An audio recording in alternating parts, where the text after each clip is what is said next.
friend. Welcome to Heavy Metal History. Hello, and welcome to this week's episode of Heavy Metal History. Our guest this week was Steffen Kummerer, lead guitar player and founding member of the band Obscura.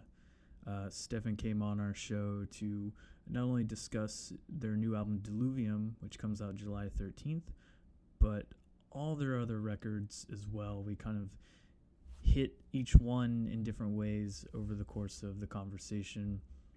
Steffen is really insightful into, pieces of the records and, the kind of deep little introspective things that the themes of each record kind of deals with. And we really get into some pretty cool conversations about that, as well as all of his, guitar influences, playing with all these amazing musicians and having all these, awesome tours and albums and stuff that they've done. So it was a really cool conversation, and we were glad to have him on. So hopefully you guys will check it out and dig this episode. If this is your first time checking us out, thank you. We hope you will go back and check out our other episodes. We've had a myriad of guests on from all kinds of bands. Jeremy Wagner from Broken Hope. Most recently, Scott Lewis from Carnifex talking about his graphic novel Death Dreamer.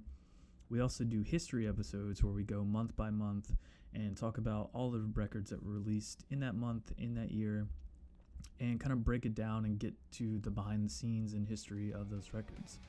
So check those out. Thank you for listening. And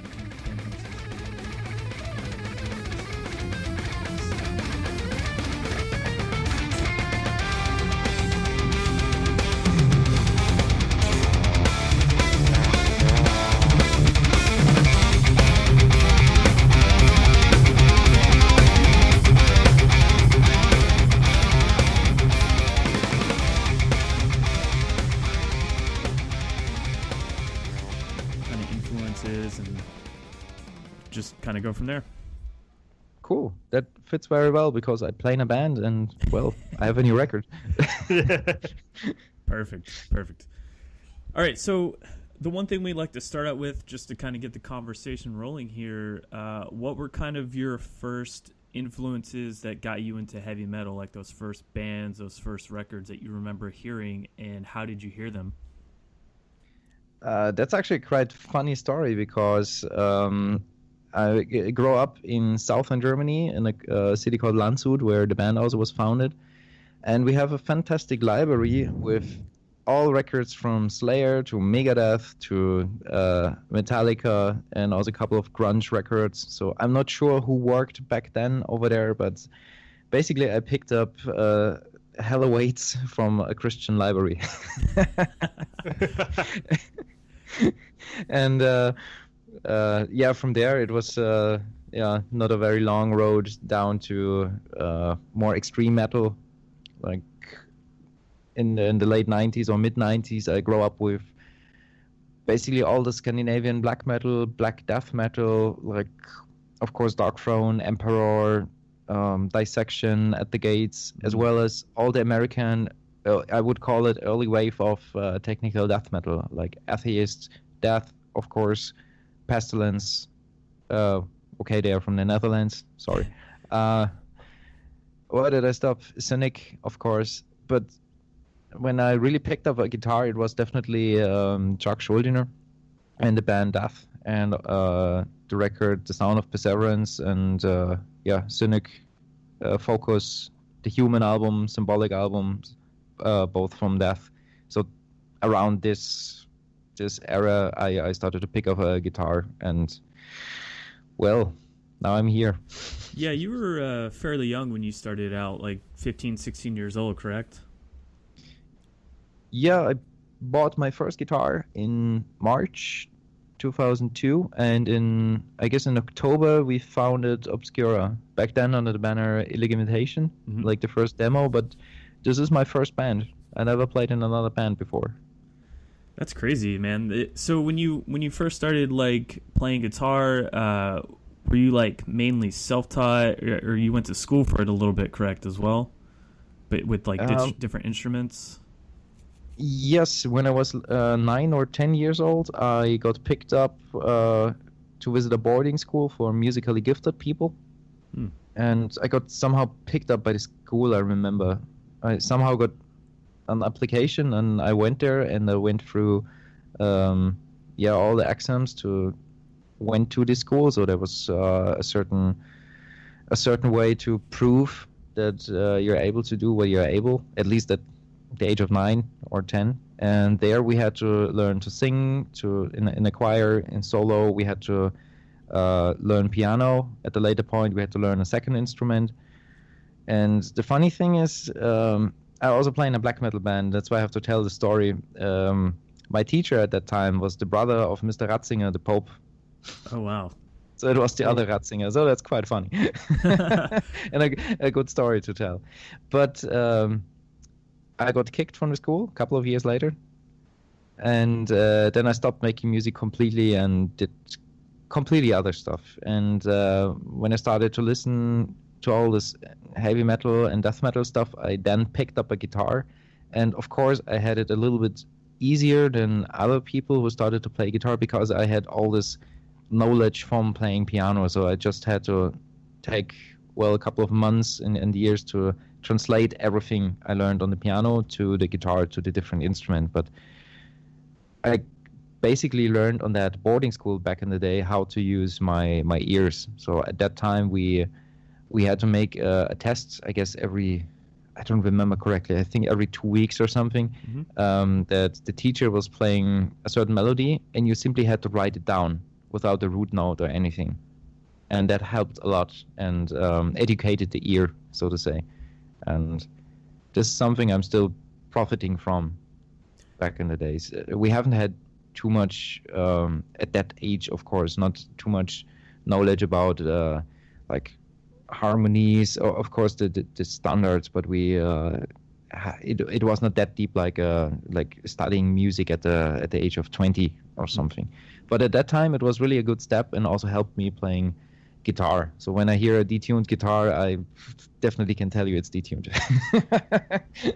Yeah, that's an adept skill to have. I know, I've only played guitar kind of sporadically, but I can never tell when something's kind of out of tune because of that. And I all my other friends that play instruments are like, oh, that's out of tune, that's the wrong note. And I'm like, what? How do you know that?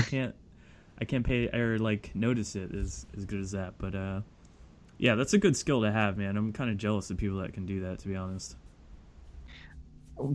Well, it's something you simply can learn. And when you learn something at an early stage, it definitely helps you, and at a later point, very easy. It doesn't matter if it's more sports, it's something physical you learn, or if it's that. In my history, it was basically open your ears and listen. Mm-hmm. Yeah. So what do you think specifically that it was about heavy metal that kind of drew you to wanting to play that kind of music? Good question. I would say rocking out with a piano on stage doesn't work out that well. Yeah, that's true. Are you familiar? I'm sure you're familiar with Nocturnus, right? Sure. Killer band and yeah. Sorry. Oh, go ahead. Absolutely underrated band, and it's sad that they're not that popular as they could be. It's true. Yeah, I saw some old promo pictures from them a few days back, and then their keyboard player is just kind of sitting there in the promo picture hugging his keyboard, and I was like, well, that's one way to show off that you play the keyboard. And I can't imagine him trying to rock out like you were saying with the keyboard. It's got to be not a very metal thing to do. Yeah, but then again, I've seen Elton John live, and he's been able to rock out on that piano. So Oh dear. I mean, it must have been really hard for them playing that kind of music with, of course, a unique instrument like a keyboard within this more or less conservative death metal scene in the late 80s, early 90s. I heard stories from Paul Masvidal and John Reinhardt that people throw things on them when they toured with Cannibal Corpse, when they released Focus and had this vocoder or something, and it must be exactly the same as with Nocturnus and the keyboards. But I think they've been simply ahead of their time. These days, it's more or less normal. Yeah, I'd have to agree. That's those bands like that people kind of didn't pay attention to at the beginning.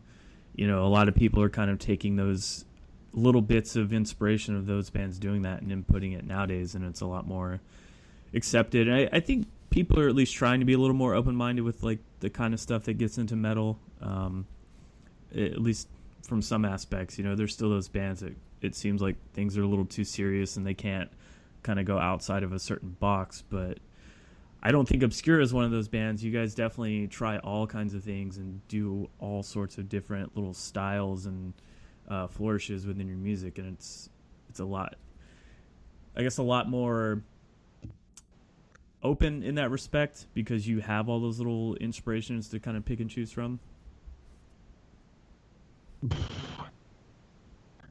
That's a good question. I would say it evolved over the years. When you listen to the first demo, it sounds like a mixture out of four persons who just each one wrote a song and we recorded it, and therefore you had a thrash metal song, you had a black metal song, a death metal song, and I would say an instrumental that is somewhere in between. And we somehow made it happen over the last 15 years that we still keep this basic sound. We are basically a death metal band, but still with different vibes from thrash metal, from black metal, and in the later years, I would say also more prog metal, like Dream Theater. I don't know, a couple of classic rock and prog bands like Camel, like an old 70s rock band I really love. And as our musical taste evolved, we also wept in different musical influences in the whole overall sound the band plays.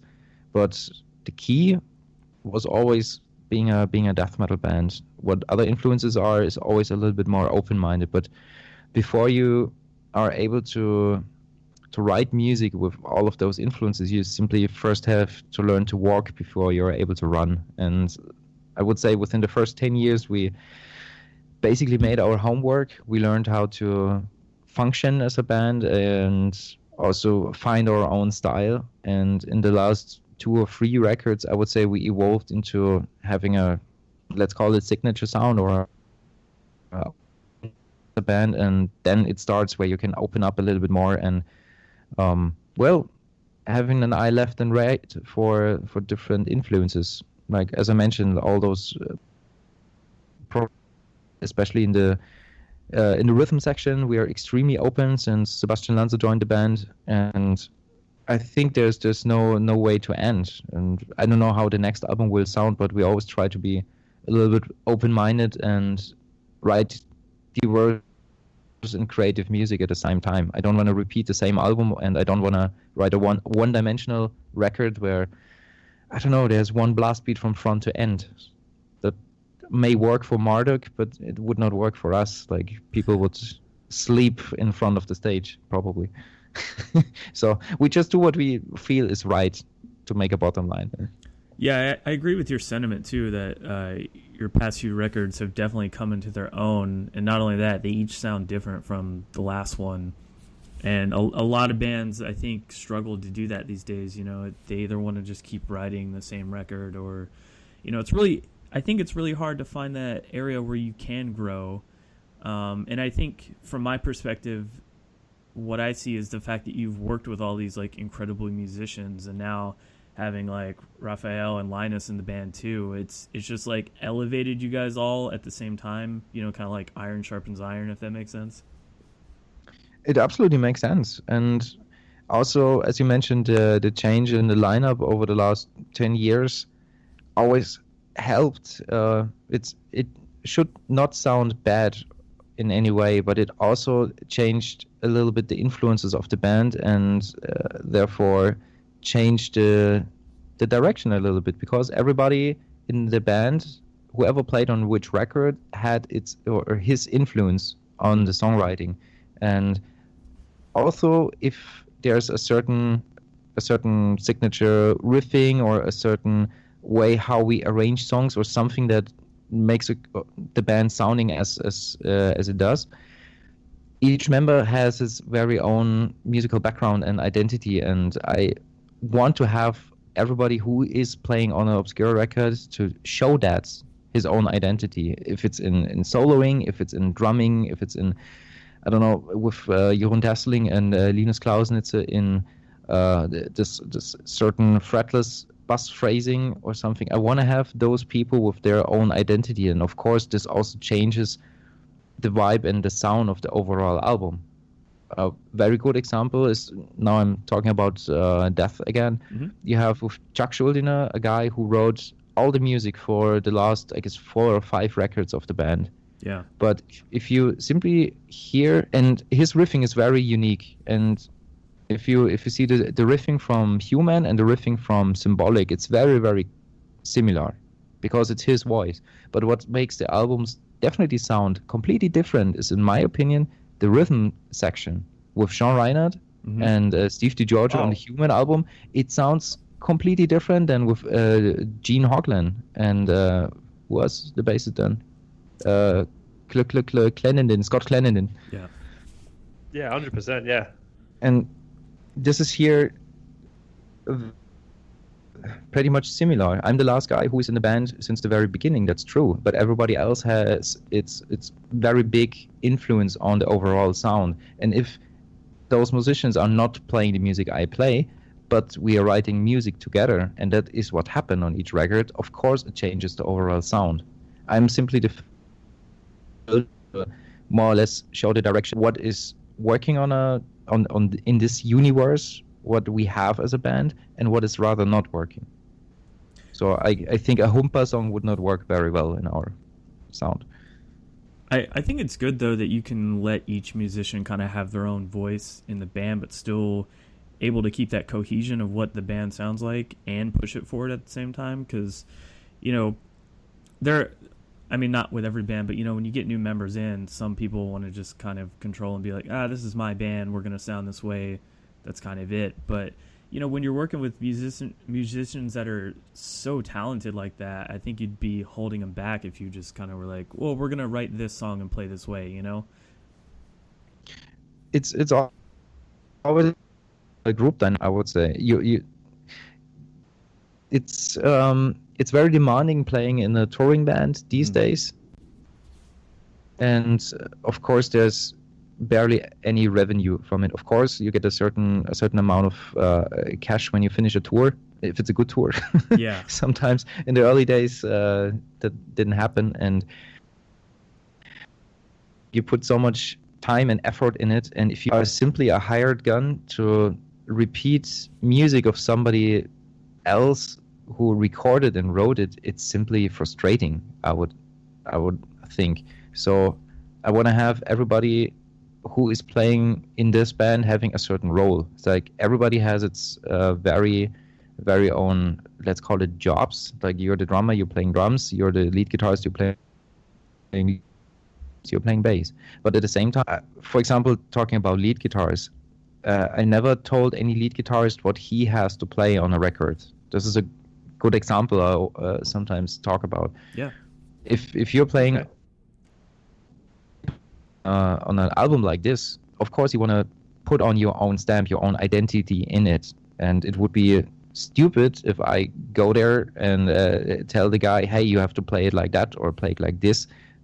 This is stupid, because it's in his own interest that he's doing the best performance to represent not the band, but also himself.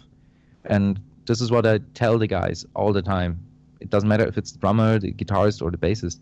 But if they have their fields where they are very good at or better at anyone else in the band, then they should have a certain feeling that they are important, and they are important in that way because they are the best this group at that certain topic. I hope you understand what I try to absolutely explain. Yeah. I think it speaks to the band's longevity too. The fact that you're like that with the group of musicians, you know, you kind of realize that it's everybody all together, but also separate. If that makes sense, you know, you have to like balance the two. Yeah, balance is a very good point and a good word. Somehow you have to keep the band balanced. I mean, as I mentioned, I'm the last remaining founder of the band, and of course, I show the directions, but somehow you have to keep the whole balanced. If not, well, people will leave, or the whole thing is breaking apart. We also had our lineup changes in the last couple. In the last 10 years, we had 4 changes, if I'm correct. Which is, I would say, comparing with other bands touring that much around the world, it's okay. It's okay. Again, it's not a job where you earn enough money, like, I don't know, working a regular full-time job. And also the life circumstances of each member always changed. Now we are, or most of the people, or most of the band members are in the... We became fathers, and of course play like 200 shows a year like that. So the whole band rhythm always also changed a little bit. When I was a student and all the other guys in the band have been students, of course we said, hey, fuck class, let's go on tour. That worked pretty easy back in the days. But now we have to plan ahead a little bit more, and this also puts some boundaries on the band, and at the same time we are more free to do what we want, because we can pick tours we want to do. We are not in a position where we have to tour, where we have to go on the road just to survive as a band. We are somewhere in the middle position, somewhere in between, that has its good points and bad arguments at the same time. The good ones are we are completely free to do what we want. We can pick the bands we want to tour with. We can pick basically the schedule where we want to tour at which point. The bad thing is always that you have to struggle with the budgets. But hey, well, it's really interesting that you bring this up too, because I think this is a lot of thing that people don't really kind of know or realize with behind the scenes stuff. I spent about like 5 years touring with a band myself, doing like merch and crew stuff. So, you know, you were talking a little bit about the fact that, like, you know, when you're younger, you can just go on the road, doesn't matter. So now, you know, not only that, with like technology advancing so much over the past decade too, from when you guys started, I'm sure that adds a whole nother layer of complexity with like trying to get tours and, you know, even doing things like this podcast where you have to go out there and promote your album and make sure people buy it. And it's all these little moving pieces that people that just casually listen to the music or go to your shows kind of don't think about half the time, which in reality they shouldn't have to, but it's nice to kind of like let people know there's a whole nother side that the band's dealing with outside of making the music. You know, it's like the real life aspect of it. Yeah, it's at one point it's a real life aspect, as I mentioned. At the other point, or the other view, is always a matter of integrity, if you're honest to yourself. Mm-hmm. When I have to, for example, I always ask my question, when we had the times in 2011, 2012, 2013, that was the time when most of the band members visited university or something and studied and had more free time. If we want to do this tour or that tour, and if we want to really make a living out of this, we would have been in the position to tour with bands we really don't like to, or in front of crowds where we think it doesn't make sense from our perspective. And if you decide for yourself, okay, I'm rather being honest to myself what I like, I stand my ground, and where I, for example, make a line, okay, I go this far and not over, it feels better.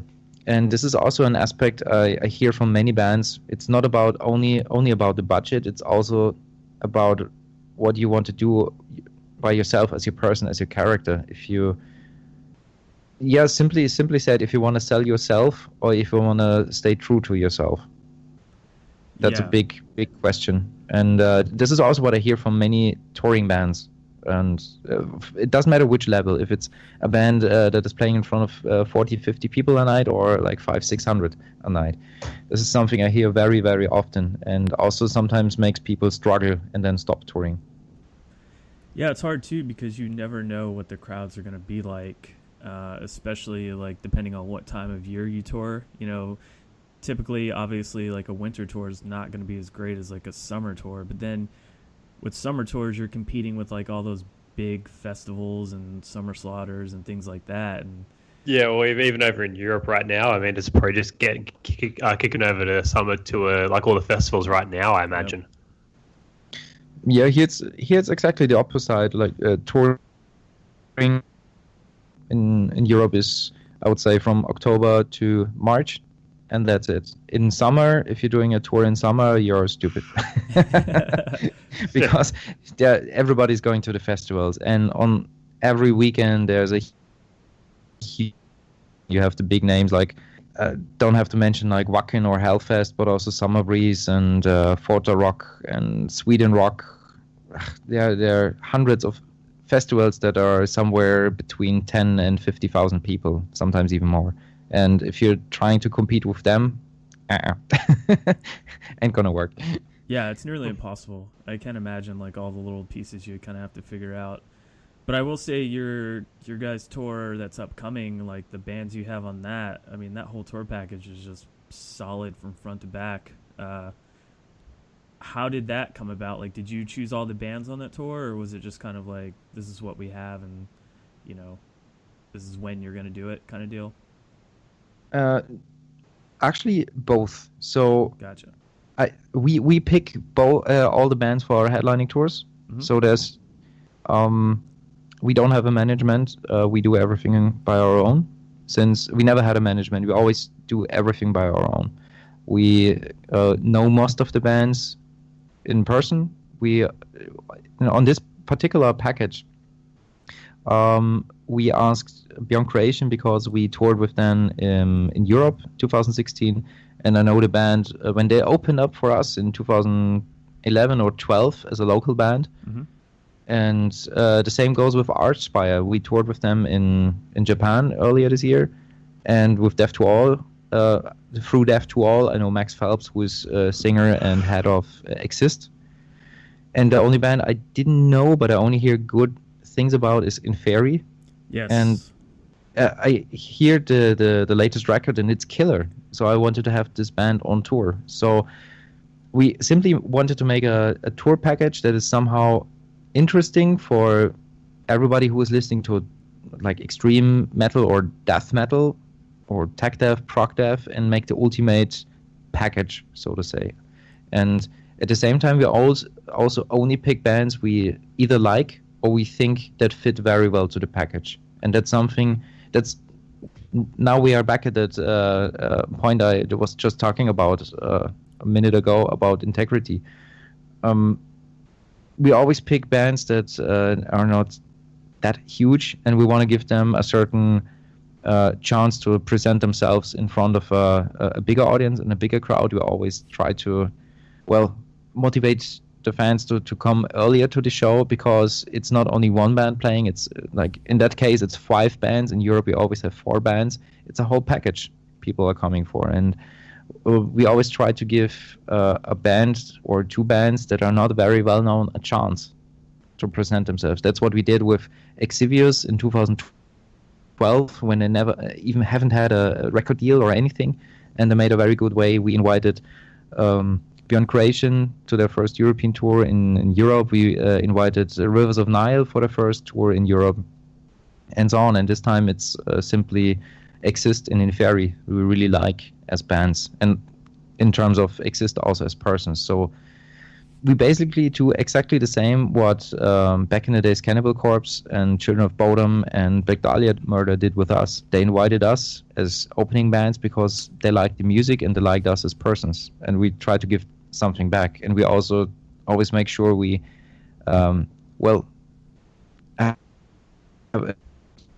support bands very respectful, and also, you as a touring musician, we don't rip the bands off, so they get a proper fee, and we make sure if there's a problem, we help them out. So that makes me feel really good to hear that, because I think a lot of bands are only worried about what they're making on the tour, not what everybody else is making on the tour, and they're not really there trying to help out other bands, at least the ones that I've worked with, not the main one that I worked with, but I've seen it to where it's like, it's very selfish, and it shouldn't be, because the heavy metal itself is already so niche. We should kind of be supporting all the other bands that are in our genre, especially like the great ones that more people should know about. I think it's important. It keeps the scene alive. It keeps good bands thriving, and you don't want those bands to just go away because they can't get tours and stuff. So I think it's really awesome that you do that. Well, it's just a matter of respect, I would say. And if I don't like, for example, I'm visiting many shows over here in Munich and my area in Landshut. Mm-hmm. Even if I don't like a band, I still respect them for being on tour and do what they do, because, well, I've been there as well, selling merchandise myself for years, for 10 years or longer, and I know how it works when it's not that funny. It's not about only budget, but it's also about having a good time. And if you dig a band, okay, have a good time, give them a beer, and pick a t-shirt or a CD or something. That's simply normal. And there I can go back even to the other answer. If I want to have the band balanced, that everybody feels its importance. It's the same with the touring packages. Yeah, if we invite, if I would, for example, invite two bands for super cheap money and rip them off, they would feel really bad and upset and have a bad time on tour, and think the headline is selfish, as you mentioned, selfish, egomaniac, or it's just hunting for the money. But we try to keep it somehow balanced, and make it fair for everyone involved. So that's at least my aim, because again, we are not in the position that we have to make a living out of it. We rather have a good time and inviting good bands we really like and want to support. Yeah, I think it's good too when you have a total tour package like that, because I can't tell you how many times like I talk to people or go to shows and they're like, I don't care about the opening bands. Like, they won't even give them a chance. And it's like, well, then what's the point going to a show and paying your money to just go see one band on the tour package, or two bands, And I think having a tour package like this one, where every band is like in the same kind of like technical genre, and they're all like just putting out killer new records, I mean, that's a good tour from front to back. So I hope that people definitely go for the opening bands. Definitely exist in Inferi, but also you guys in Beyond Creation or Archspire as well. Like, I know I'm going to go to it when it comes through my area, so it's one hell of a tour package. I will say that. Thank you very much. The tour dates are going to be released, I guess, in the end of this week or early next week. So watch out. Where are you actually from? So I'm actually in Tennessee.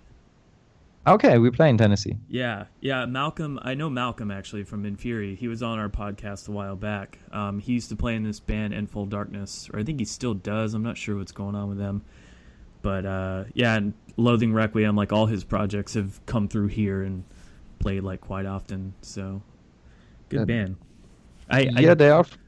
Yeah, sorry. I do have a really funny story too. You were talking about other bands kind of like helping other bands out in metal, and one of my favorite things about touring is when you're touring with guys in other bands, they're always recommending new music or like some new band they heard about. Do you know the band Beneath the Massacre? Of course, yeah. Okay, so we toured with them in like 2009, right when Cosmogenesis came out, and I hadn't heard of you guys yet.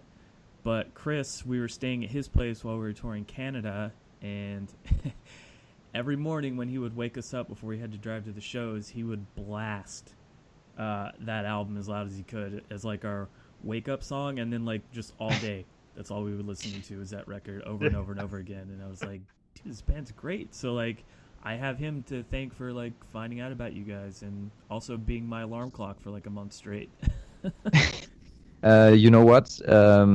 Beneath the Massacre have been on tour with us, and their front of house engineer Martin Clear was working for us many years, and he told me exactly this. Told me. Oh man, that's great. Yeah, I know Martin too. I miss him. He's a good dude.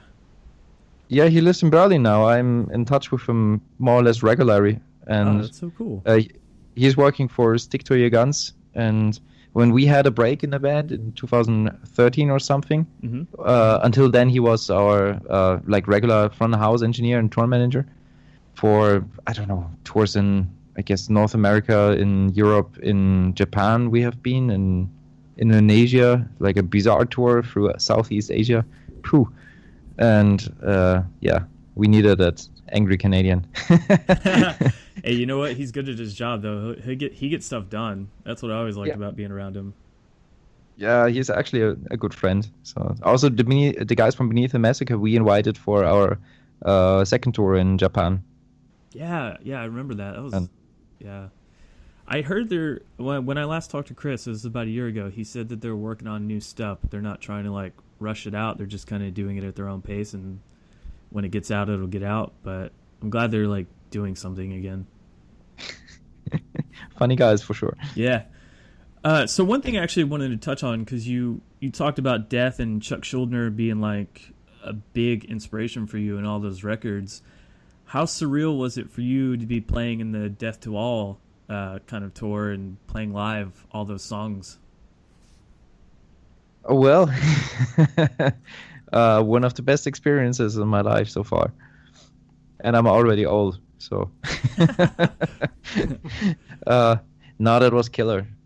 And also, aside from playing the songs, I learned to know the guys behind it. It's like playing with John Reinhardt, Paul Masvidal, Gene Hoglan, Steve DiGiorgio, Bobby Kolbe, and all the guys was absolutely rewarding. Absolutely. And I'm glad to call all those guys my friends. And we're still in touch, especially Steve DiGiorgio is a friend since 10 years already. And it's surreal, I know, but fantastic at the same time. Yeah, so you still hear that I'm a big fan. I still have my fanboy glasses out. Hey, there's nothing wrong with that, especially if it's something that molded you, at such a young age and really inspired you to play, and it's music you enjoyed. It's kind of hard to not separate yourself from that, when it's holy crap. Yeah, really kind of defined you as not only musically but also as an actual person as well as a personality. There's more to metal than just the music. So yeah, I can sign that right away. So big influence, and also great to see how all of those musicians are staying with both feet on the ground. I mean, a guy like Steve DiGiorgio and Gene Hoglan, they played in the biggest bands. They play in front of thousands of people every night, not only talking about Death, but also all their other bands like Fear Factory, I don't know, Strapping Young Lads, Metalocalypse, whatever. And they're just normal persons, and they respect each and every person exactly the same. And this is simply great to see and great to hear, and at least the same way inspiring as the music is. So I'm really looking up to all those guys playing or played in Death, and I kind of call my friends. So. I think it's cool too, the fact that they tour with the songs, because not only does it keep the memory of Chuck alive, but it lets and gives newer fans the chance to see the songs live as well, and you're a part of that. Because did you ever get to see Death live at all, or was it kind of after he had passed? Unfortunately, I didn't see it live at all. Yeah, it's a bummer, man. That's one of those bands too that I wish I could have seen live. But it's really cool that you guys and all them are keeping that alive and making sure people can get that experience. Because I think that's another important aspect of music too. Sure, you have the recording an album, but seeing it live is a whole nother thing from just listening to a CD, or I guess nowadays a digital download at your house. Yeah, that's true. It's a way different feeling, especially if you see that there is the whole band except the singer and guitarist performing those tunes. So you won't get it closer than this ever in your life. Yeah. So let's talk about the new album a little bit, because that's mostly what I want to talk to you about. Besides, like your influences and everything. Before we kind of get into the writing and recording, one thing I want to talk about, because I know you've put a lot of work into the album covers and the themes behind each record over the years. One thing I've noticed between like the cover of the last album, where it's like very light and almost like a sun, this one is almost the polar opposite, where it's like pale and besides that little very grim, red, yeah. Is what is the juxtaposition there with like the differing colors and kind of like almost, from my perspective, what I perceive as like a life and death aspect almost? That's a very good question. All those covers are drawn into a certain color, and they all have basically the opposites from each other. So Cosmogenesis is blue, while Diluvium should be red. So the signal color red is the main piece here. And Omnivium was green, and Across is yellow. So Diluvium is not completely red because we wanted to make sure that the album artwork is not mixed up with either the demo reissue we did, Illumination, or the debut album Retribution, which would be too close. So what we did was basically making a monochrome background with only black and white ideas, drawing all this scenery in a black and white monochrome field, while in the middle you have this signal color red, which is basically the main thing. And this is all, like the color, as I mentioned, the color red is connected to all of the records, while the whole 4-album concept is basically a life and death cycle. So like the origin, evolution, consciousness, and the end of all ends, and then it starts again. And with the red color and this slight mini comet you see in the middle, it's like a little hint to our demo Illumination. It's more like an Easter egg, and there are so many little pieces that are more or less relating to different songs on different records of those 4-album cycle. And the artwork is basically the visual part of that. The monochrome, the black and white comets you basically see, they're always black comets and white comets within a black background, is basically representing the idea of monism, that you have good and bad at the same time. That's something I picked up as a topic during the Accra. And there you see basically having the white color as the light bringer as an intruder to the overall black scenery. Actually everything in this existence we have is common ground, is basically black and not colored, and the light, which is in all those religious books, it doesn't matter of which belief, is always more be like the rescuer, the hero, the good thing that has happened. But I put this basically upside down into more or less agnostic idea that is complete the difference. So the light bringer is the bringer of death. The light bringer is basically the destroyer of the worlds, as I mentioned in Acroasis. So I played a little bit with this idea. Acroasis is completely. This is actually the prequel, so to say, for the apocalypse, because the light is coming, so the end of all ends is developing. And Diluvium is the complete opposite, because it's basically showing you the scenery that is more or less happening after this apocalypse, after the Big Bang happened, and it's almost about to be reborn, and this in different sceneries. And this is the scenery of the Diluvium cover. What you see, for example, all those bubbles, there are weird, almost organic looking like bubbles in around the main object. Let's call it an object. These are basically clashing multiverses. That's a fantastic idea or theory I read in a very long article from I don't know the source anymore exactly. I can pick it up. There was I read through a couple of ideas how all of this universe and end or existence at all will actually ultimate end to prepare for the lyrics, and this was very Galileo Galilei was back then eliminated because he said, the sun is basically circling around the earth, not circling around the earth, but everything is circling around the sun. So they talked about the heliocentric idea, and in this theory I was just reading about, there was the idea that there are so many multiverses clashing in the ultimate end of all ends that basically it's not the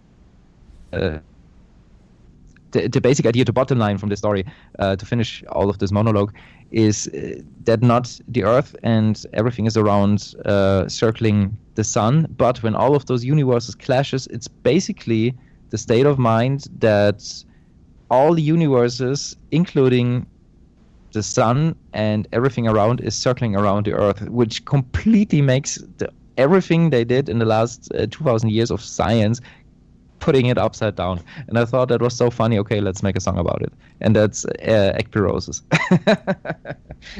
So I told you it's very nerdy what we are doing. No, I love it. That's I'm really interested in that stuff too, like especially multiple dimensions and universes and stuff. I've read quite a few things on that myself because it's always interesting thinking how these, possibilities could exist, but they're all existing at the same time, and then it's wild, man. And it's funny how as human beings we can barely comprehend anything outside our own planet, much less another multiverse out there. Yeah, and usually the biggest nerds are coming up with the weirdest ideas. I love that. That's how much thought goes into the cover, man. Like, and not only that, the songs and themes of the records as well. It's really different as opposed to like kind of generic death metal stuff where it's about like zombies and horror and death, which there's nothing wrong with that. I love that stuff too. But having a little bit deeper philosophical ideas behind the music, I think, gives it a little extra weight to it, which is really, really goes an extra mile in my opinion. Thank you very much. So hopefully in 20 years people are not talking about, oh, now it's another generic planets and stuff tech death band. Bring on the gore. Yeah. It's a cycle. It'll come back around. Probably. So now, yeah, sorry. No, go ahead. I simply write about all topics I'm interested in, and this is basically sum it up: philosophy, astrophysics, and religion from a pretty critical point of view. And this is something I was reading about the last 15 years, maybe 20 years, depending on the topic. But I think it's more honest to write about something you really like instead of making something up. And if you're really into zombies and horror movies, just write songs about it. It's fine as well, and I respect it the same. No, I have no problem with that either. It was just like a juxtaposition there of like how some bands like have one thing they write about, and me personally, I like this kind of introspection into music a little bit more than just like zombies and stuff. But it's one of my favorite things about like listening to bands too, and not music and everything else, is the wide variety of influences and things like that. It's all over the place. It can be fun, it can be serious, it can be weird, and I think not very many other music genres can really do that. I think we're one of the very few that like can play with themes of human nature and also horror movies at the same time and make it into music. For me, it's totally fine where all the influences are coming from. If it's at least honest and it's not like stupid made up, yeah, it's fine.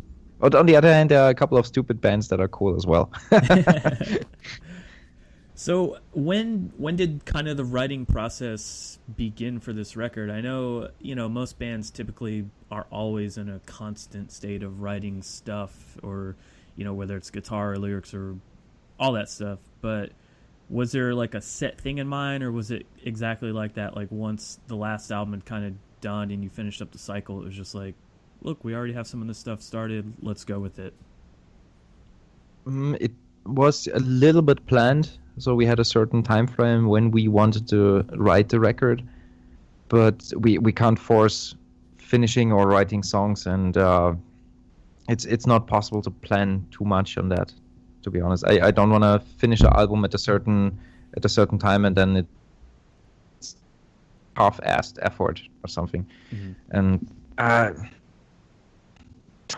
some ideas I picked up from old writing sessions, or the other guys picked up I guess 2 or 3 old riffs I wrote for Omnivium for Ekpyroses. So if you call it that also writing, then it started in 2010 or something. But most of the material is completely new, but here and then we simply picked up an idea that was not finished or was not fitting to any of the previous records, but not too much, only here and then. So I would say starting writing the songs, I think around 2016. Summer 2016, I would say we started writing new material. Do you still like get excited, when you got new stuff in your head that you're like, you just can't wait to get it like written and done, or is it still just a little bit of a process for you where it's like, all right, let's take our time with this. We don't have to overthink it, overrush it, just let it come naturally. But is there still that passion for like everything that you write where it's like, oh man, I can't believe we're doing this, we're writing this song's gonna be great. Like how do you gauge I guess your what's the word I'm looking for here? Excitement, I guess, for writing new stuff.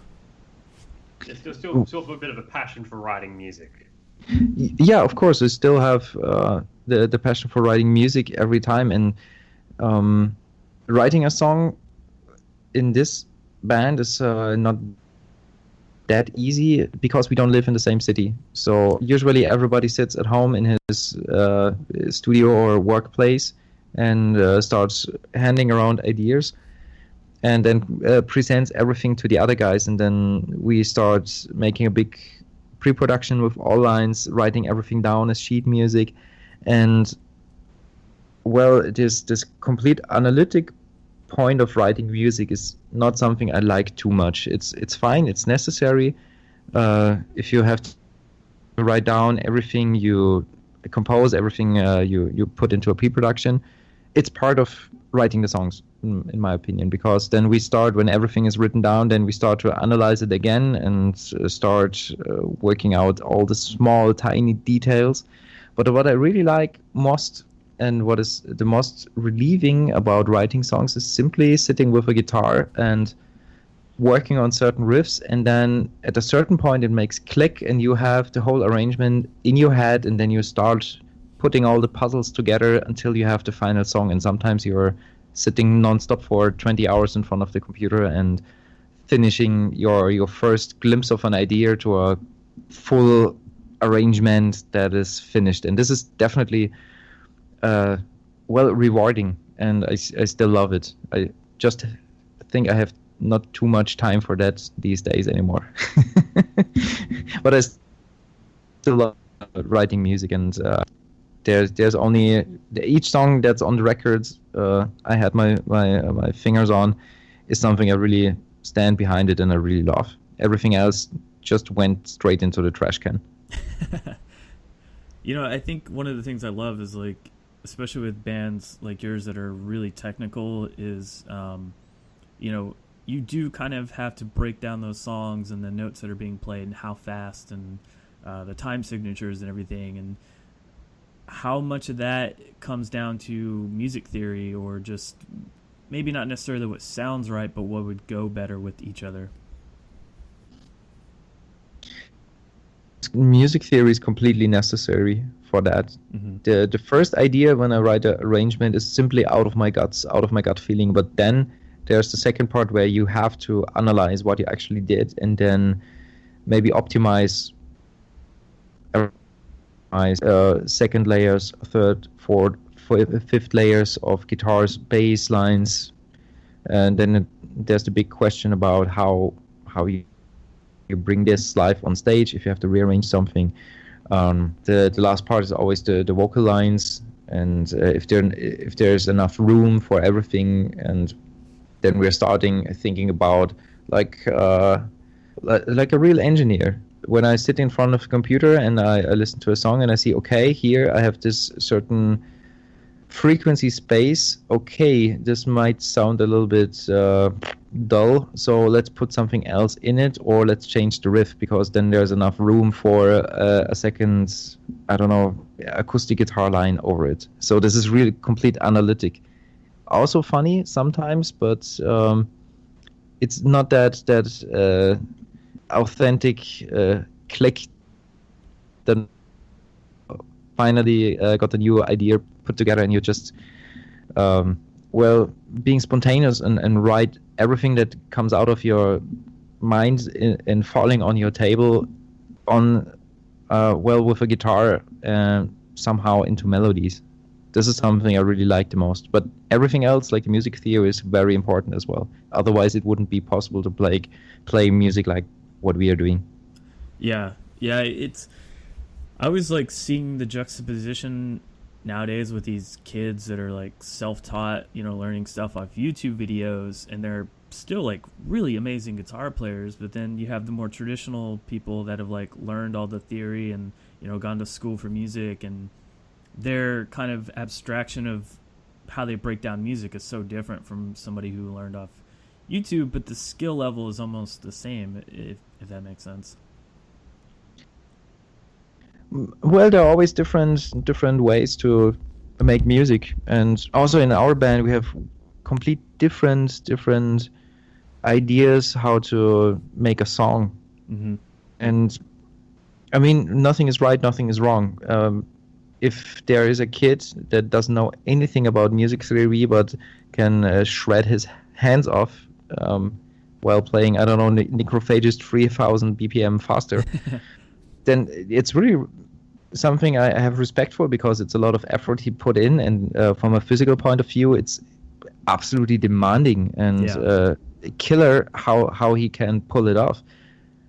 But it's only the technical view. If we have a certain saying, well, covering is very easy, but writing on your own is a hard task, because there you need creativity and having your own ideas.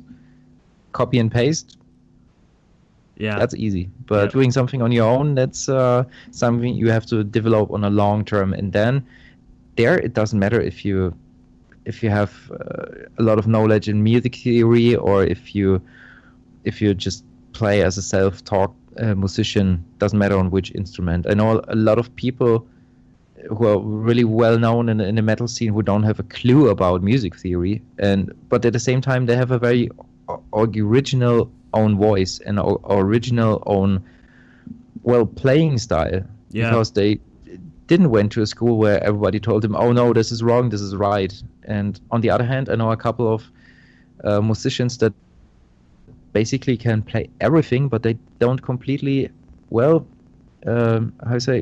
exchangeable, because they can play everything, but they are doing session jobs for 1,000 bands or groups or artists, and they can play everything. Don't have any own voice. If they have to play, I don't know, or invent something on their own, they are lost. So there are always pros and cons, and you simply have to find your own way. Yeah, it's.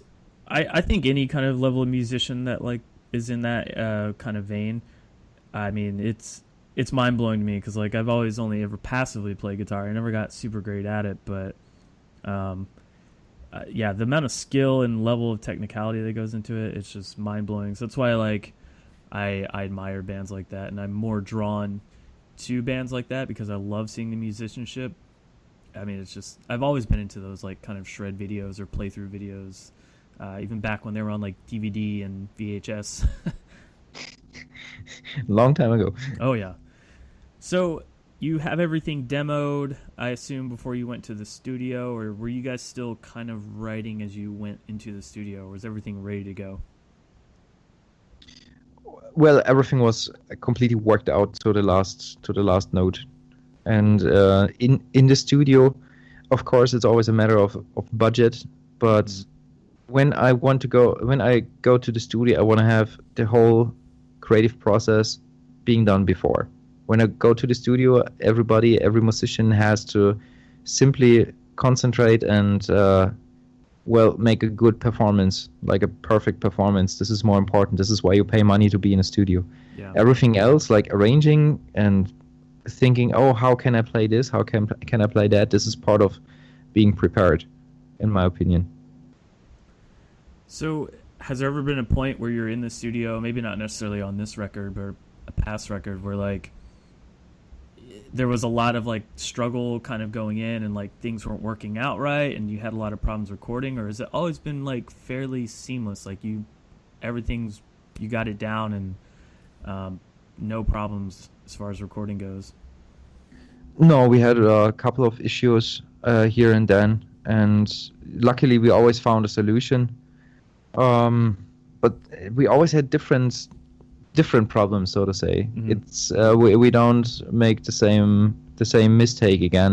Of course. For example, of course, the first demo, we haven't been in a recording facility before. The first studio recording, the Retribution, was very interesting, and we've been overwhelmed with, I don't know how old we have been, like 17 or something, 17, 18.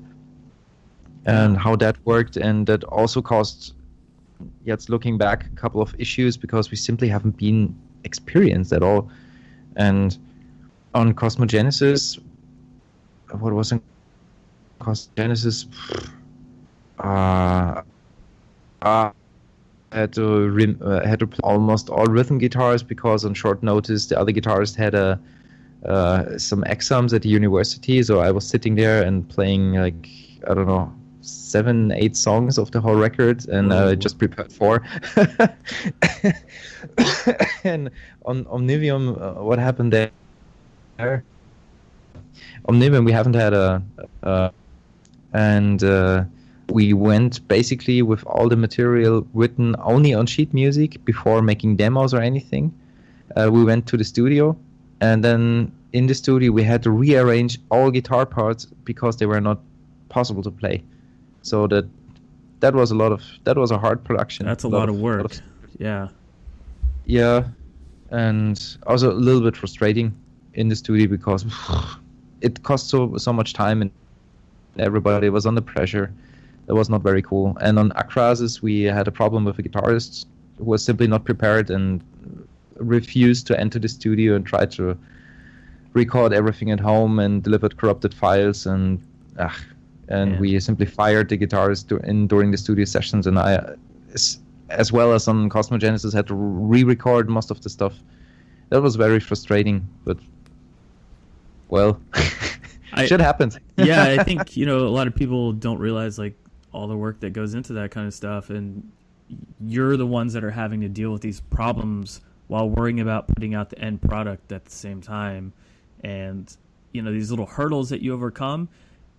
I find that like when people talk about them, it makes you realize like the end product and appreciate it a lot more, because like, dang, having to record all those guitars by yourself, that's a lot of work. And now I can go back and listen to that and be like, holy crap, he played all this stuff, like that's a lot of work. And to just like overcome that too has got to be like a nice little bit of relief as well, even though when you're dealing with it, it's stressful.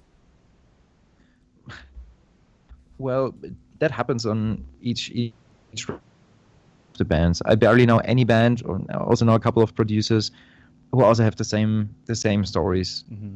So like, it's always something else. Sometimes, I'm not sure, from the producers I know, they mention sometimes they have an artist who's afraid of playing in front of other people, and then everybody has to leave, or there are especially singers that are, when they're not in the right mood, they can't sing and all of that, so they have to play the psychologist. And I try to translate this a little bit to the live situation. Mm-hmm. As you mentioned, the end product, in that case, it's the CD and the complete production, from the artwork to the recordings to the final product. This is the final thing the fans and everybody will get in their hands. They don't know what happened behind the scenes, and this is something they necessarily don't need to know, because True. that might somehow influence that first feeling that you have and all your inspiration. That's also why there was a lot of myth about all those old rock bands from the 70s and 80s, how they recorded their records and everything, because there was no YouTube. And I try to translate this to the live situation. When you're a touring musician, of course, there's always something happen that puts your mood down below, because either the food is shit, or there's no food, or the promoter tries to rip you off, or you had a bus breakdown or whatever. But it doesn't matter, because you have to play the show, and well, the people that and all those fans who also traveled a long time or a long way to see this show, they went there to see you as a performer and as a band, and they don't know what happened backstage. They don't know what happened on the way to the venue for the band, and they don't need to know. Yeah. They just have to see a dedicated band that is doing the best they can, and they try to, or not try to, they enjoy what they're doing on stage. And the same is with the album productions. If the end product is really cool and people love it, this is the best reward you can have, even if not everything went 100% correct, or like not correct, like 100% as you planned it. Mm-hmm.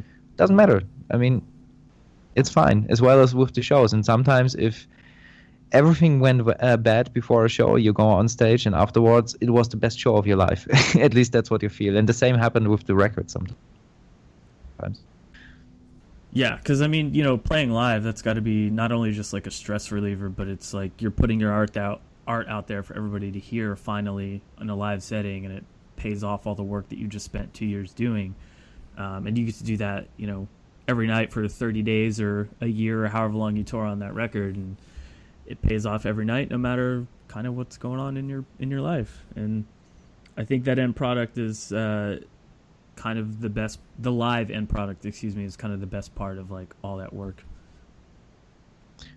Absolutely, I can totally sign that. I love playing live definitely more than being a nerd in the studio. So with Diluvium and kind of the recording process of this record, about how long did you guys take to get everything down in the studio? Roughly 3 months. We started at October 1st and delivered 28th of December. So 3 months straight recording, mixing, mastering. Was rough. Yeah, that's definitely a pretty long time, but I imagine, you know, the amount of like time it takes to get all the playing like perfect, and making sure whatever added flourishes you guys put on the production side of it, you know, is to how you see it and hear it in your head. That's 3 months, man. Yeah, that's quite a bit. Yeah. I guess I'm used to people just being like, oh yeah, we were in the studio for like 2 weeks and banged it out and no big deal. And I was like, okay, I guess that's normal, you know, because I realize a lot of bands are on budgets too, so it just depends on like time and, you know, what like money is for paying for a studio. But that's cool, man. Like 3 months, that means like you really got to take your time and hone everything in, you know, as best as you could, I suppose. So like, who did you work with? Was it the same producers on the last record? Yes, it's exactly the same producer, okay. Santura.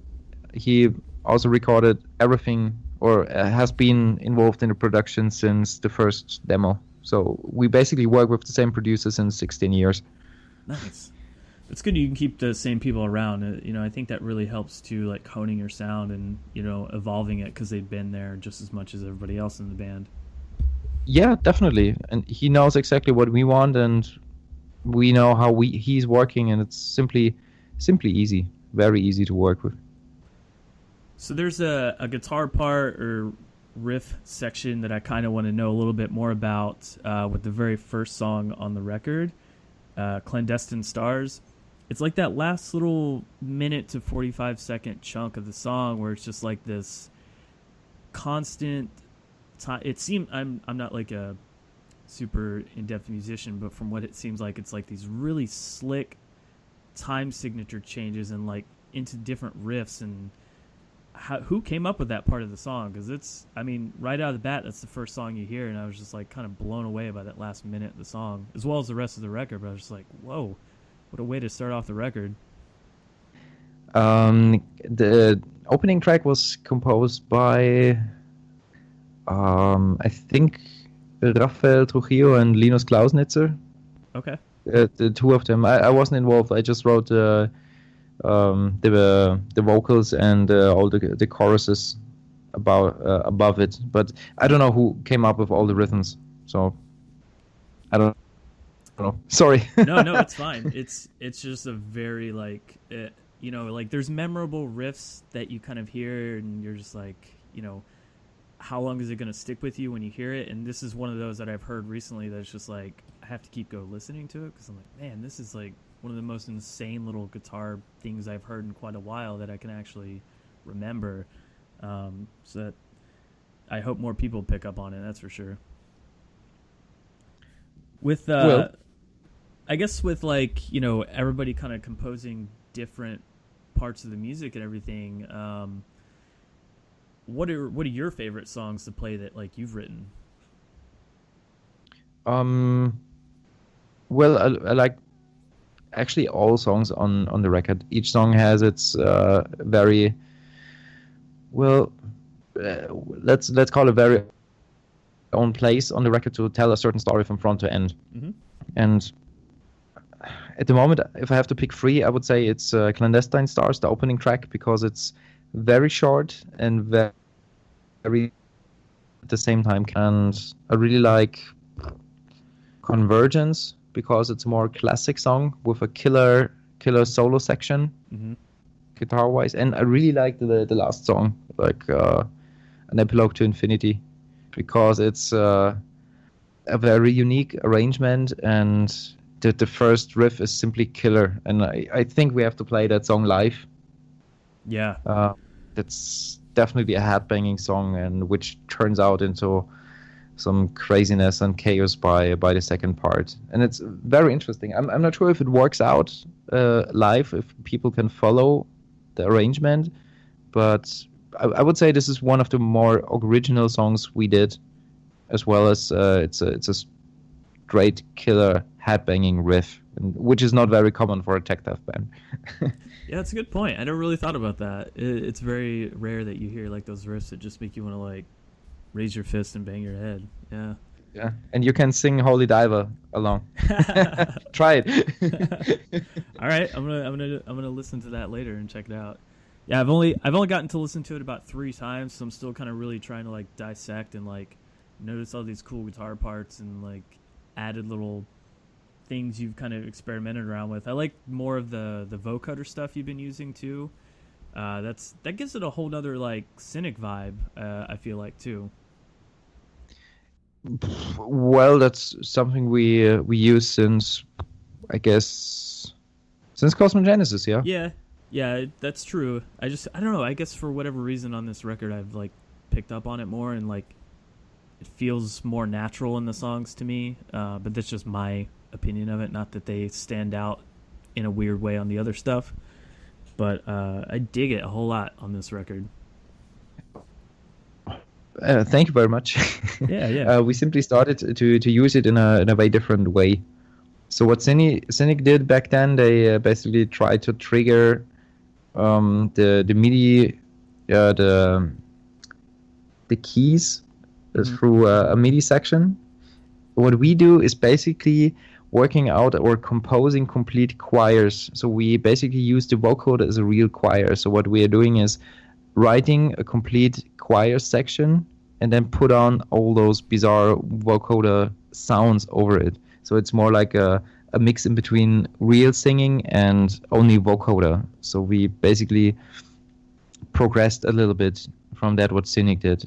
Also, the first intention you hear is either Cynic or Kanye West. That's cool. Oh, nice. I'm not sure if that's good. No, that's cool, man. All right, so the last thing I kind of want to talk about here is your guitar and your setup and what what you like playing most. Like, what is your favorite piece of gear, your favorite guitar? What do you play live versus what's recorded on the records? On the records, we always on the last 3 records we used Engel amps because I simply love the sound, and I also have a very close boundary with the company. I'm starting to do all the proto tests testings Nice. for the prototypes, and I simply use 2 amplifiers. I'm not working with plastic sounds. I'm not working with any of those digital effect units. And well, it's very puristic. It's a rack system I'm using. I'm using an Engel 840 50 watt tube amplifier as a main amplifier and a preamp. I just recently went from a E532 channel preamp to a 4-channel preamp from Engel. That's that's basically a UFO. You have so many options still about working on the sound. And as an effect unit, I'm using a TC Electronic G Major 2 classic 19-inch setup. And this is basically my set. And from a guitar, I recently just moved to ESP guitars. Oh, nice.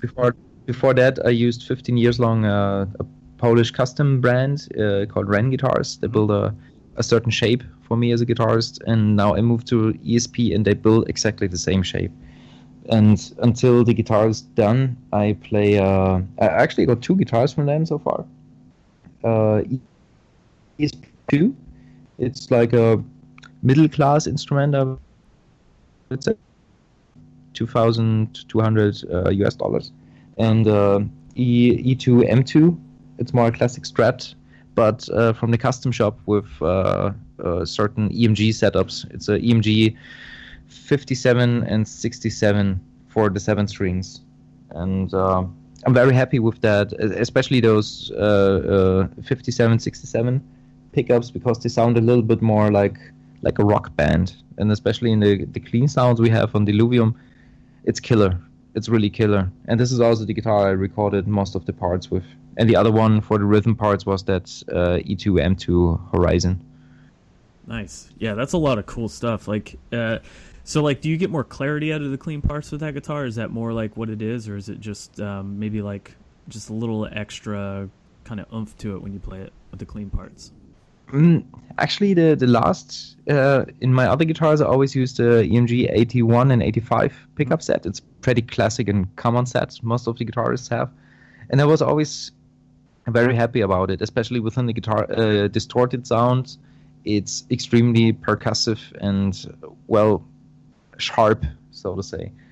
But I always had big issues when I tried to play clean parts, because it's almost distorted. You have an extra output of 7 dB within the 81 pickup, which basically gives you an already distorted, clean DI signal to the amplifier. And that sounds not very good. So it's like conflicting kind of sounds and ranges in there. Yes, Yeah. the sounds are simply not working for clean guitars. So accidentally I got this guitar with the different pickups, and they sound completely different. So I reduced the gain to almost like 50% in total gain. And since it's a little bit more open in terms of the EQ and the brightness, it sounds crystal clear. But especially within the clean sounds, which was the main aim, it's bright, and it has a very warm sound, and this is killer. I'm very happy about it, really happy. And actually, it happened on accident. Most of the good things happen on accident. Yeah, that's a good point. I mean, you know, when you're like trying to get all these like guitar tones or sounds that you kind of hear in your head, and it finally comes out the way you like were hearing in your head this whole time, and you got it, and you're like, yes, this is it. This is what I've been looking for. It's got to feel really good to kind of finally get that. Later you change everything again. That's usually happens with gear nerds. Yeah. Well, awesome, Steffen. Is there any kind of last things you would want people to know about the record? Well, we're coming back to North America for a full tour for 4 weeks, and the dates are going to be announced, I think, end of this week, early next week. And we put together a killer package with Beyond Creation, with Arspire, In Theory, and Exist. And as I mentioned before, come over earlier, support all the bands, and would be a pleasure. Awesome. Well, thank you for taking the time to do this. I really appreciate it. The record comes out July the 13th, correct? Correct. Awesome. Yeah, we'll make sure people get links to buying it and everything like that. So, good luck on tour. I hope I'll see you live, and we'll probably post this up on this coming Monday, and we'll tag the band in it so it gives people a little bit of time to listen to it, and hopefully, I don't know why they would need to decide whether or not they want to get the record, but get a little bit more info into the band and everything like that. So thank you so much for doing this, man. Hey, thank you for the killer interview. Really was a pleasure talking to you. Great questions. Yeah, thank you. Yeah, I try really hard, man. This podcast has been a little passion project of mine, so I love getting. I know typically when you're doing interviews, you get asked the same questions, and I know from time to time we do as well. But I try to at least ask, stuff that's a little different, a little outside the box. So, hopefully I did my job. Yeah, perfect. Awesome, man. Well, it was a pleasure talking to you. Yeah, have a good rest of your night or day. I don't know exactly where you're at there. It's 1 o'clock in the night already. Oh, wow. Well, thank you for staying up. You're welcome. So, Betty bed. All right, man. Sleepy sleep. Yep. Be here. Goodbye. Right. Thank you. Bye. Be excellent to each other. And